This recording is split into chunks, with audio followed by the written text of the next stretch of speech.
इसी के साथ हमारी दूसरे दिन की यात्रा पैठण श्री 1008 मुनि शुभनाथ भगवान का मंदिर।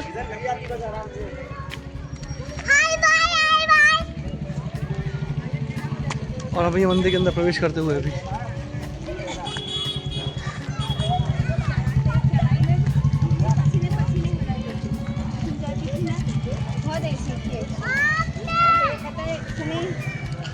कैसा लग रहा है सब लोगों को?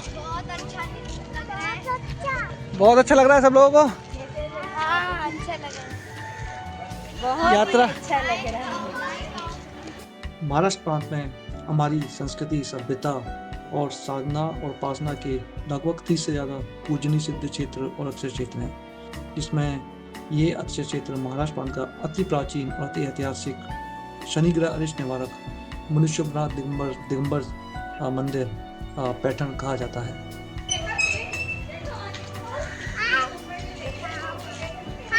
जय हो प्रभु, जय हो, जय हो मुनि शुभनाथ भगवान की।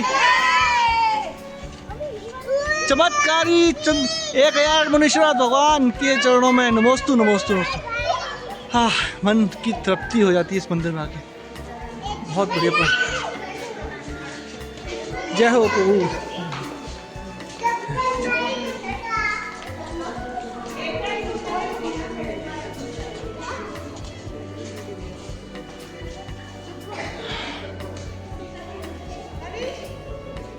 क्या मनोहर पॉजिटिव वाइब्स आती है इस मंदिर में घुसते ही।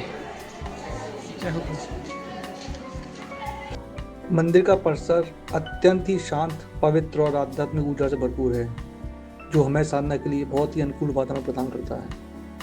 इस क्षेत्र का जो विशाल महाद्वार है, उसकी कारीगरी, कलापूर्ण शिखर और जो इंतुंग मानस्तंभ है, वो सच में हमको मंत्रमुग्ध कर देते हैं।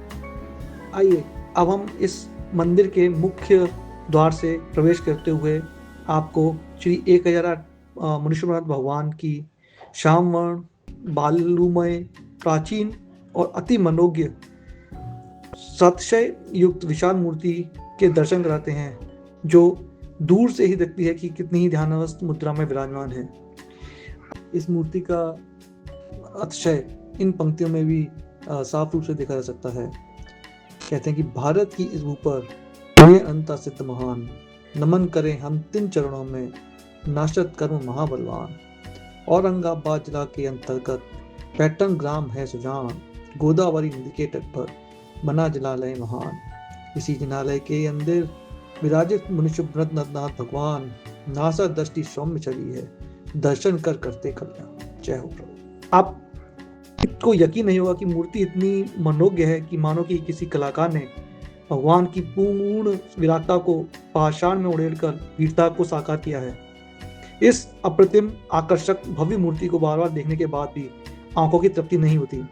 यह मूर्ति चतुर्थकालीन बताई जाती है और कहा जाता है कि इस मूर्ति में इतने अच्छे हुए हैं, जिसमें एक अच्छे ऐसा भी है कि 16वीं शताब्दी के अजीत कीर्ति भट्टारक ने अमावस के दिन इस मूर्ति के दर्शन से ही अमावस वाले दिन बाकी लोगों को पूर्ण चंद्रमा के दर्शन दिखाकर जैन धर्म की प्रभावना की थी।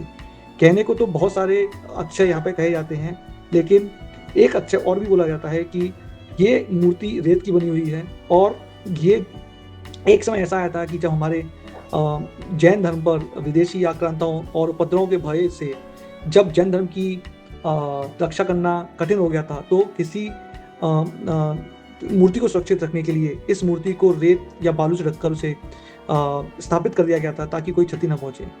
वर्षों बाद जब इसकी खुदाई हुई तो कहा जाता है कि यह मूर्ति रेत के भीतर स्वयं प्रकट हुई और जिसको देखकर सभी लोग चकित रह गए थे। सबसे बड़ी आश्चर्य की बात यह है कि यह मूर्ति अभी पूर्ण रूप से सुरक्षित है और कहा जाता है कि इसका जो तेजस्वी और अखंड मूर्ति जो बालू से बनी हुई है, मानो भगवान स्वयं इसे संरक्षित कर रहे हों। वर्तमान में तो कभी कभी मंदिर जी के भूगर्भ में यहाँ पे कई लोगों ने सुगंधित धुआं निकलते हुए भी देखा है और अनेक प्रकार की अलग अलग प्रकार की चमत्कारी घटनाएं भी यहाँ होती रहती हैं।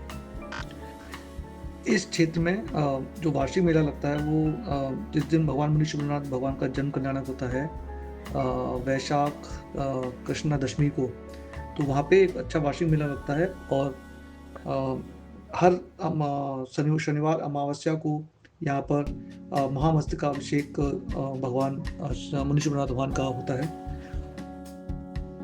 पैटर्न तीर्थ क्षेत्र जो है वो प्रतिष्ठान के नाम से भी पुराने जमाने में प्रसिद्ध था और यहीं पर चतुर्थ काल में तीर्थंकर मुनीश्वरनाथ भगवान की प्रतिमा स्थापित किए जाने का उल्लेख पद्म पुराण में और प्राचीन जैन साहित्य में भी मिलता है।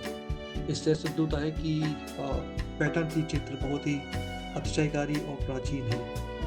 तो इसी प्रकार हम लोग अपने इस दर्शन क्षेत्र में भगवान से प्रार्थना करते हैं कि हमको पुनः पुनः दर्शन आपका दोबारा मिले। जय जिनेन्द्र।